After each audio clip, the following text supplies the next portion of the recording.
Allô la gang, bienvenue à un nouvel épisode de 100% Ado. Aujourd'hui, on parle de l'importance de l'alimentation et aussi des boissons énergisantes parce qu'on sait toutes qu'on en prend quelquefois ou souvent dans notre quotidien. Puis aussi, on sait qu'on a tout le temps faim, fait on va comprendre aujourd'hui pourquoi, est-ce que c'est normal. Mais avant, on veut remercier nos deux commanditaires, dont Sport Expert qui nous habille aujourd'hui et Epiderma. On commence!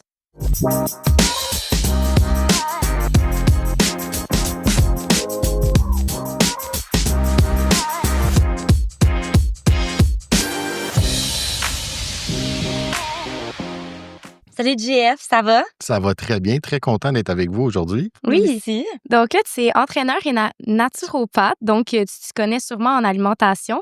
Et dans le fond, pourquoi est-ce qu'on dit que c'est important à l'adolescence, l'alimentation? Ben pour vous, c'est important dans l'alimentation? Oui. Ouais. Oui et non. Ben, Non, oui. Oui, on Oui. sait que c'est important On sait pour que c'est nous. important, Ouais, mais parfois on ne sait pas pourquoi. ouais. Puis qui entre vous deux a un plan alimentaire? C'est moi. Toi? Ouais. Et toi, Olivia, t'en as pas? Non. OK. Fait que l'alimentation, en fait, pour les adolescents, c'est super important pour s'aider à avoir une meilleure croissance puis mieux développer notre croissance au fil du temps avec l'adolescence. Fait que, tu sais, l'alimentation, dans le fond, c'est pas que tu veux absolument avoir une diète, un plan alimentaire super strict, mais tu veux t'aider à avoir une meilleure alimentation pour te donner les meilleures chances de développer ton corps et ton cerveau. Très important, le cerveau, parce que souvent, on pense au physique. Fait que, tu sais, tout le monde va regarder la grandeur, le poids. Les gars, c'est la masse musculaire. Les filles, c'est la shape, peu importe. Puis là, après ça, en vieillissant aussi, c'est quand tu grandis puis tu vas améliorer ta croissance, c'est ton développement de ton cerveau qui va se rendre jusqu'à 25 ans pour atteindre comme une maturité. Fait que ton alimentation va t'impacter aussi au niveau du cerveau puis de ta concentration puis tes capacités du cerveau. Fait que ça devient très important. Puis là, pourquoi, dans le fond, on a tout le temps faim à l'adolescence? Ça, c'est une excellente question. Écoute, quand tu grandis puis tu tombes avec, mettons, le développement à partir de 12 ans, 13 ans, 14 ans, c'est là que tu grandis puis tu produis le plus d'hormones. Tu as un changement hormonal aussi, fait que vous avez eu les périodes et tout ce qui vient avec. Les gars, c'est la testostérone, fait que là, on commence à avoir du poil puis avoir un semblant de shape musculaire. Fait que ce changement-là est super important puis c'est là que tu as tout le temps faim parce que quand tu crois, tu as besoin de plus de nutriments, tu as besoin de plus de calories, mais on essaie de donner des bonnes calories pour t'aider à avoir un meilleur, pas juste shape physique, esthétique, mais aussi une meilleure santé, parce que ça peut impacter ta santé si tu manges mal à l'adolescence. Fait que tu as toujours faim pour t'aider justement à prendre ta masse musculaire, à grandir aussi, fait que tu veux t'aider à avoir une meilleure grandeur pour ceux qui veulent être plus grands, mettons. Fait que tu mets les chances de ton bord, puis l'entraînement, puis tout ce qui va venir avec le sport, ben, tout ça va t'aider dans ta croissance musculaire, ce qui fait que tu as encore plus faim. Fait que tu as besoin de plus de calories pour pouvoir nourrir ton corps pour aller chercher cette croissance-là. Fait que si tu ne nourris pas assez, tu peux ralentir ta croissance puis tu peux l'impacter. Puis comme j'expliquais tantôt, au niveau du cerveau aussi, c'est super important. Il faut que tu nourris ton cerveau des bons nutriments pour t'aider à développer ton cerveau. Fait que tu as toujours faim parce que tu es en train de grandir, puis c'est encore plus quand tu fais de l'activité physique. Ouais. Fait que vous entraînez? Oui. Ouais. Faites-vous un sport aussi? Oui. Ouais. Oui. Fait qu'en plus, vous faites un sport et de l'entraînement. Fait que là, souvent, tu as un besoin plus grand au niveau calorique. Fait que là, ce que tu veux pas faire, c'est être trop en restriction calorique. Fait que tu veux pas trop contrôler tes portions parce qu'il faut quand même que tu te nourris. Mais ce que tu veux contrôler, c'est tes aliments pour te donner les meilleurs aliments, pour aller chercher les meilleures sources, puis être comblé au niveau des nutriments. Fait que vitamines, minéraux, acides aminés, etc. Fait que là, tu veux combler ça. Fait que là, ça devient important, mais il faut faire attention dans les calculs parce que on peut pas se fier toujours à ce qu'on voit sur les réseaux sociaux, de contrôler trop ses calories parce qu'on veut trop perdre de poids, puis tout ça. Il faut faire très attention. On est mieux de faire attention à nos aliments puis à nos repas pour s'aider à avoir une meilleure forme physique, mais une meilleure santé aussi.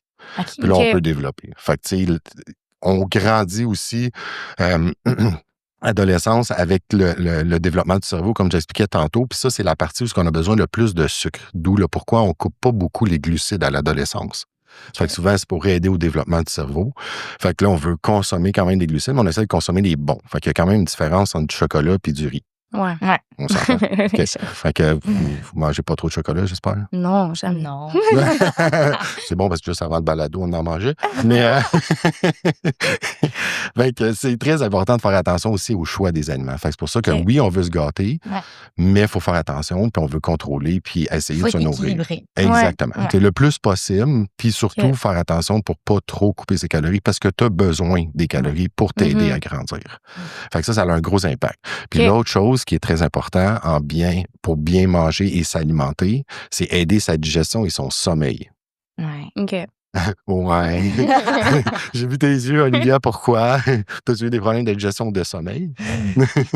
Mais de sommeil, on dirait que avec l'école, le sport et tout, parfois, puis toute ma vie, toutes mes sphères de vie, parfois, genre, je me couche tard puis je me réveille tôt. Donc, parfois, il manque de sommeil. Je le vois que ça impacte ma journée. Puis parfois, mon alimentation, vu que je suis plus fatiguée, j'ai comme plus goût de me gâter puis manger d'aller chercher du sucre. Du chocolat, peu importe. Ouais. Fait que, je le vois que genre, ça peut aussi m'impacter dans mon alimentation puis dans mon énergie tout au long de ma journée. Là. Ouais, puis est-ce que le fait d'avoir moins de sommeil, dans le fond, tu veux manger plus ou c'est seulement le changement d'aliment que tu as plus le goût, comme mettons plus des cravings de sucre? Plus de craving. OK. Pas manger plus. Pas nécessairement plus. Ouais, non. OK. Ça fait la même chose aussi? Ou? Ouais, puis moi, j'ai l'impression que c'est plus l'autre bord, dans le sens que des fois, j'ai l'impression, genre, je le sais que j'ai moins bien mangé les autres jours, puis j'ai l'impression que ça me rend plus fatiguée. Ouais. Je sais pas si c'est ça qui me rend plus fatiguée ou si c'est d'autres choses, mais des fois, je suis comme, j'ai moins bien mangé, puis je suis fatiguée tout le temps. Mettons, après manger, un fast-food, là, souvent, genre, je me sens comme, hey, t'es fini, là. Tu fais une sieste, là.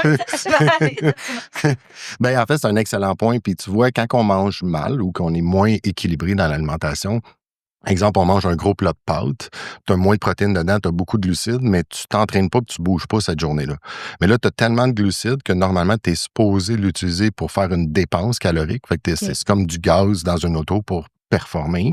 Mais si tu fais pas ça, ça va stocker souvent en cellules adipeuses, mais ça fait monter ton taux de sucre sanguin. Fait que si tu as trop de sucre dans le sang, ben là, tu produis plus d'insuline. Mais le fait de faire ça dans cette production hormonale-là, ça t'amène un down. C'est comme si tu tombais un peu en chute de glycémie comme 1 heure ou 2 après. Fait que là, tu viens de manger, puis là, finalement, 1 heure ou 2 après, t'es comme... Oh, là, imagine si tu fais ça, puis là, t'es juste avant tes cours, puis tu s'en vas t'asseoir dans ton cours de français. Ça te préféré. Oh my God. Fait que là, t'as rien retenu de ton cours, fait que ça t'a pas aidé. Fait que c'est vraiment faire attention, ton choix d'aliments, ça va l'impacter. Si t'es la fin de semaine, t'es chez toi, puis t'as le goût de manger un bol de pâtes, tu peux le faire. Là, tu vas te gâter, tout ça. Mais des fois, dans ta semaine, le plus important, les adultes, on va travailler, fait qu'on a un horaire de travail. Vous avez un horaire d'école. Mais dans ton horaire d'école, c'est là que tu devrais faire attention à tes choix d'aliments pour t'aider aussi à être plus concentré, à avoir plus d'énergie. Fait que si tu manques d'énergie, puis ça fait 2 jours que tu manges mal, ça a impacté un peu ton sommeil en plus. Fait que là, t'as le goût de plus de sucre. Fait que là, finalement, tu tombes dans une roue qui tourne, que là, t'as juste le goût de manger n'importe quoi, puis trop de sucre. Fait que là, c'est là que ça devient important de faire attention. OK, Moi, j'ai une autre question. Pourquoi c'est autant important le déjeuner? Parce qu'on souvent, on dit que ce n'est pas le plus important de la journée, mais pourquoi? Je vais t'expliquer ce que j'ai testé avec des clients jeunes, parce que je commence à suivre souvent des jeunes à partir de 10-12 ans, souvent reliés au sport, à cause des sports de performance qui sont très exigeants. Il n'y a pas de référence super scientifique là-dessus, OK? En fait, ce que je vais te dire, il n'y a pas de référence scientifique, mais s'il y en a avec les médecins, puis on peut aller chercher plus d'études là-dessus, mais le déjeuner, selon moi, ce que j'ai testé, c'est que ça dépend un peu de la... personnalité, de la morphologie et de la génétique de la personne. Fait que si toi, tu te lèves puis tu as faim, tu veux manger. Si toi, tu te lèves puis tu n'as pas faim, tu manges pas. Ce qui est important, c'est ce que tu vas faire après. Puis si tu étires ton déjeuner à trop tard, c'est là que tu as un impact après parce que là, tu as comme jeûné trop longtemps, puis là, tu as trop faim, puis là, tu vas manquer d'énergie, tu vas manquer de concentration, tu vas avoir mal à la tête, puis etc. Fait que ton déjeuner devient très important si tu en as besoin et surtout si tu fais une activité physique. Puis après, le choix de ton déjeuner, il va être impacté en fonction de ce que tu vas faire. Fait que souvent, tu sais, dans des sports-études, s'ils ont un sport le matin à 7h30, 8h, puis là, faut que tu te lèves à 6h, c'est sûr que tu veux déjeuner ou essayer de manger quelque chose parce que là, tu t'en vas t'entraîner ou tu t'en vas faire ton sport. Mais si tu t'en vas t'asseoir dans ta classe de français, puis tu as de l'anglais après, puis de la chimie, puis de la physique, puis tu fais comme, c'est là que tu manges pas des pâtes. Parce que c'est sûr que tu vas dormir dans tes 3 cours. Fait que tu fais attention, mettons, à ce que tu vas manger dans ton déjeuner pour t'aider. Fait que ton déjeuner, il faut qu'il soit efficace. Fait que tu le choisis si tu es quelqu'un qui déjeune ou qui déjeune pas. Fait que toi, tu déjeunes? Ouais. Good. Toi, tu déjeunes? Oui, mais tu sais, Pas souvent. quand j'ai pas le temps, je suis comme, oh, c'est pas grave. J'ai Ok. pas faim. De toute façon, j'ai jamais faim le matin. Fait que Ok. ça, comme. Si on prend un exemple, Olivia, Ouais. tu manges quoi pour déjeuner? Parce que moi, le matin, je vais m'entraîner genre, chaque matin, je vais m'entraîner.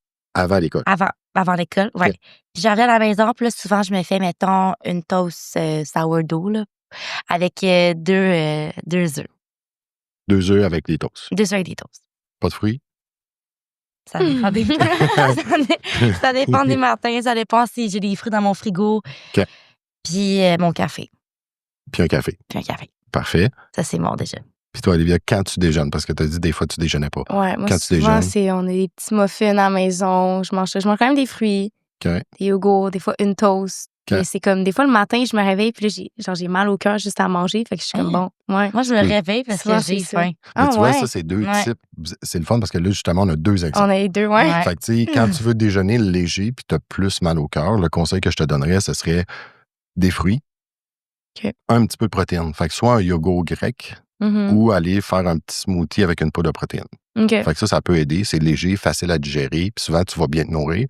Tu as moins de glucides que dans un muffin. Ouais. Fait que le muffin, avant d'aller s'asseoir dans des cours, c'est peut-être pas Ça l'idéal. fatigue. Fait que c'est là que tu peux perdre ta concentration puis manquer d'énergie. OK. Fait que ça peut faire un impact. Puis après ça, après un entraînement, mais ça, c'est bon. Tu sais, tu rentres des œufs, tu as un peu de glucides avec tes toasts. Tu manquerais peut-être un petit peu de fruits, mettons, Ouais. pour aller chercher un peu de couleur. Puis le café. Mais pourquoi le café après ton entraînement? Mais je sais, j'ai vu sur Internet et tout que je peux pas prendre mon café avec rien dans mon estomac. Comme faut que je sais pas, mais c'est comme pas bon de prendre un café sans manger. Genre, faut que tu prennes en même temps. Ben oui Après. et non, mais en fait, ça dépend. Là, c'est beaucoup plus poussé. Ça va dépendre du type de personne qu'on est. Puis là, ça va être par rapport à ta production de cortisol. OK. Puis là, on tombe avec les surrénales. Puis là, ça devient un peu plus complexe parce que ça devient métabolique et un profil hormonal qui va être différent. L'idée, souvent, c'est de boire de l'eau en te levant. Pourquoi? Ouais. Parce que tu viens de dormir puis tu es déshydraté. C'est la première chose que tu devrais faire, c'est boire de l'eau. Fait que des fois, tu sais, c'est un petit mal de cœur. Des fois, juste boire de l'eau un petit peu, tranquillement, ça part aussi ta digestion. C'est comme ça startait ta digestion. Fait que ça peut C'est t'aider. vrai. Fait que tu vas déjeuner... Tu vas boire de l'eau, puis tu vas déjeuner après. Tu vas boire de l'eau, tu vas aller t'entraîner, tu peux déjeuner après. Ouais. Idéalement, je prendrais pas un café après. Parce qu'après ça, Oui. tu vas t'asseoir dans tes cours. Ouais. Puis là, tu vas essayer de rester réveillé. Mais ça, la caféine, ce qui est très intéressant, ça fit aussi avec les boissons énergisantes. Oui. Je sais que vous vouliez en parler, fait que je vais l'amener, Ouais. le sujet.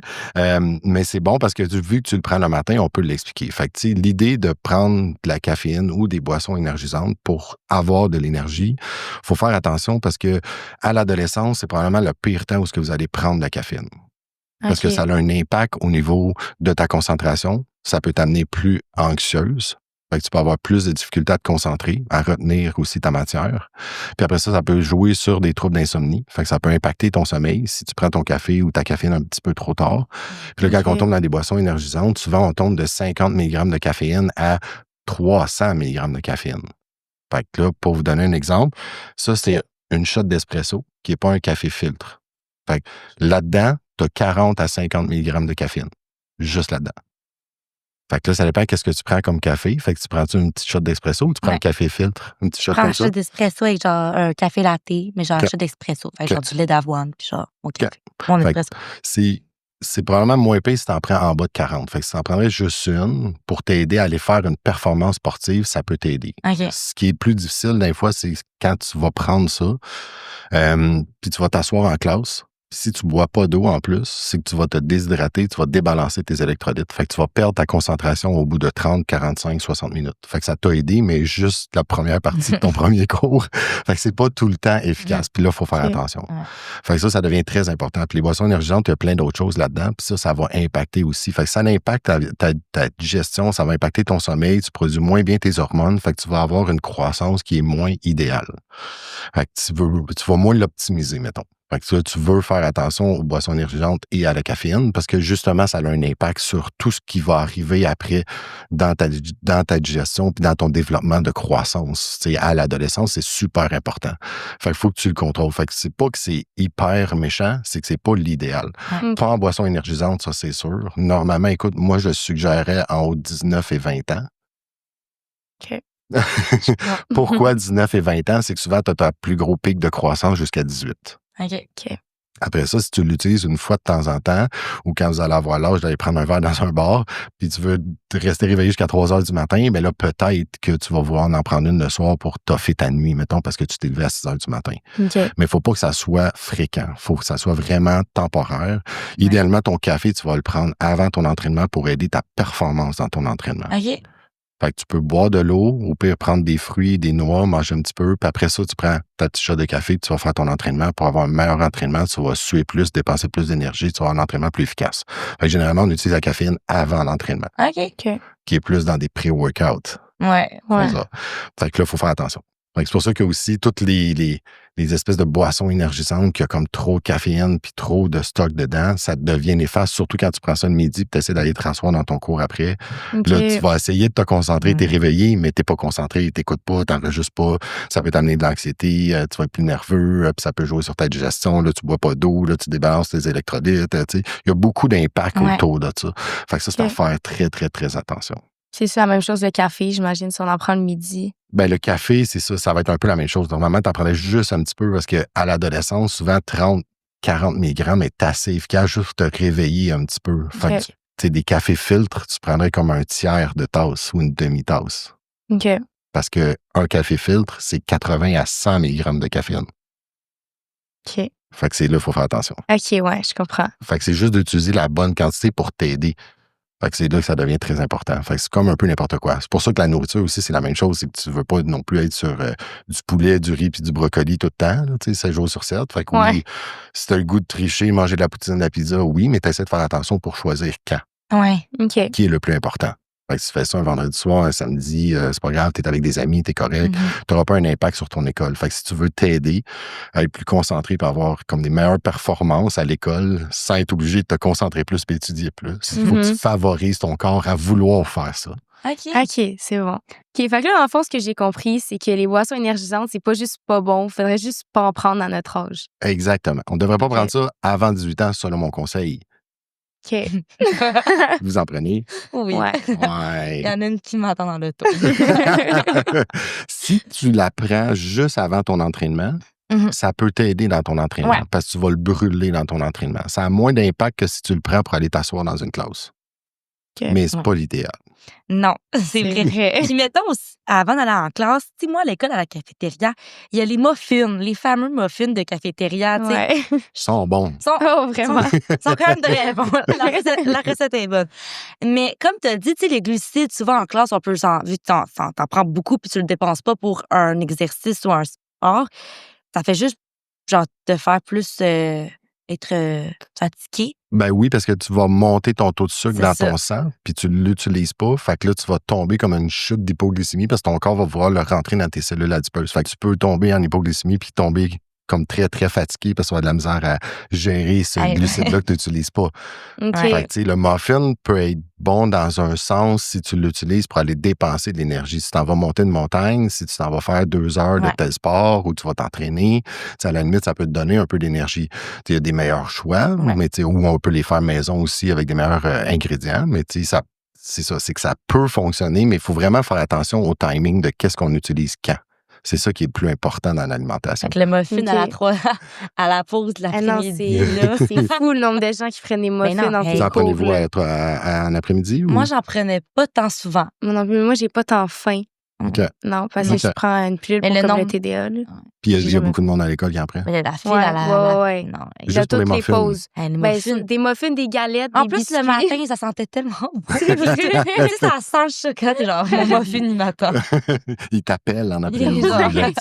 Mais oui, c'est ça. C'est pour ça que souvent, en après-midi, les gens vont tomber comme plus fatigués. Fait que si vous êtes dans des classes, là, probablement, vous allez regarder vos coéquipiers dans la classe, là, vous allez regarder ça, vous allez faire, OK, lui, il a pris un muffin, lui, il a pris un muffin, parce qu'il dort sur son bureau, c'est sûr, vous allez faire ça. Je vous le dis, faites-le, là. Puis d'après moi, il y a au moins la moitié de la classe qui dort, là. Ou qui a de la misère à écouter le prof, puis qui ont un œil qui ferme tout seul, là, tu sais. Fait que ça, c'est à faire attention vraiment, là. Parce que c'est pas nécessairement que c'est pas bon. C'est vraiment timing les aliments, c'est la clé, là. Tu sais, si vous faites ça, c'est ça qui va vous rendre plus performant sans être obligé de vous forcer à performer. Fait que tu t'enlèves du stress puis de l'anxiété parce que justement, tu vas juste faire des petits changements puis des ajustements dans ton alimentation que ça va se faire naturellement puis tout seul après. Fait que c'est ça le petit truc. OK. Je pense qu'on pourrait finir avec, en gros, une question sur c'est quoi manger en équilibre en général, genre manger équilibré. L'alimentation équilibrée? Ouais. OK. Vous connaissez les macronutriments? Protéines, glucides, lipides? Oui. Ouais. Good. Fait que les 3 groupes, en fait, ce qu'on veut équilibrer, surtout à l'adolescence, c'est ces 3 groupes-là. Principalement, moi, je préconise la protéine, surtout quand vous faites du sport puis que vous vous entraînez. Okay. Parce que tu veux nourrir ta masse musculaire, fait que tu veux vraiment nourrir ta fibre musculaire pour t'aider dans ta croissance, mais aussi pour la rendre plus efficace. Puis ça vient aussi, la protéine, c'est un aliment qui est très... va te rendre dans la satiété plus facilement. Fait que ça va combler ta faim. Fait que si tu veux combler ta faim, parce que tu as très faim, tu manges de la protéine en premier. Puis après ça, tu peux combler avec des glucides puis avec des lipides. Okay. On fait attention encore une fois, les lipides, c'est des bons gras qu'on appelle. Fait que c'est avocat, des huiles, des noix, du beurre de noix, ça fonctionne bien. Ça soutient beaucoup aussi. Ça ralentit un peu la digestion aussi. Ça donne l'énergie lente. Fait que ça, c'est ce qui peut t'aider. Fait que quand tu es en classe, généralement, tu vas utiliser un peu plus de lipides que de glucides pour t'aider à avoir une énergie lente, long, mais qui t'impactera pas sur ton sommeil ou ta fatigue que tu vas cogner des clous. Okay. Puis après ça, tes glucides, tu vas les placer près de tes entraînements, ton activité physique, puis tout ça. Fait que t'en gardes des portions le midi pareil, mais tu vas choisir, mettons, des glucides le plus facile là, qui va t'aider, le gruau, le riz basmati, patate douce, quinoa, ça fonctionne super bien. C'est des glucides qui sont moins élevés en index glycémique qu'on appelle. Fait que t'as moins d'impact dans ton taux de sucre sanguin. Okay. Fait que là, tu sors avec un aliment qui est plus équilibré, puis après ça, le reste, de pâtes ou de ce que tu veux, tu peux utiliser proche de tes entraînements, de ton activité physique. Fait que pour équilibrer ton alimentation, c'est que tu veux équilibrer ton assiette pour avoir un peu plus de protéines, un peu de glucides, puis après ça, tes lipides pour combler ton assiette. Mais tu y vas un peu plus en protéines. OK. Ouais. Si je peux vous donner un conseil là, avant de terminer, là, ne vous fiez pas juste aux réseaux sociaux, en fait, parce que c'est très important. Il y a beaucoup d'influenceurs qui vont parler de plein de choses pour aussi avoir des likes et des views. Mais les professionnels puis les bons professionnels, ils n'ont pas nécessairement une grosse plateforme. Fait que si vous voulez avoir des meilleurs conseils, parce que je conseille toujours l'individualisation, ça veut dire que chaque personne est faite différemment. Comme toi, tu déjeunes pas. Fait que ça devient une personnalisation. Fait qu'allez voir un professionnel, même à 14, 15, 16, 17 ans, juste pour vous aider à avoir une structure aussi qui va être beaucoup mieux que de se fier à des vidéos TikTok, Instagram, whatever, que t'es pas trop sûr. Puis souvent, c'est des flashs. Hein? Fait que t'as juste une partie de l'information en 30 secondes, 45 secondes, 60 secondes. Fait que là, t'as pas toute l'information. Puis même nous, on en fait en 20 minutes, mais je pourrais vous en parler pendant 4 heures. Fait que ça devient super important. Fait que faites attention aux réseaux sociaux. Là, c'est pas juste cette partie-là qui donne la bonne information. OK, c'est bon. Merci beaucoup. Merci d'avoir été là. Merci à vous. Et merci à vous de nous avoir écoutés. On se voit très bientôt pour un prochain épisode. Bye!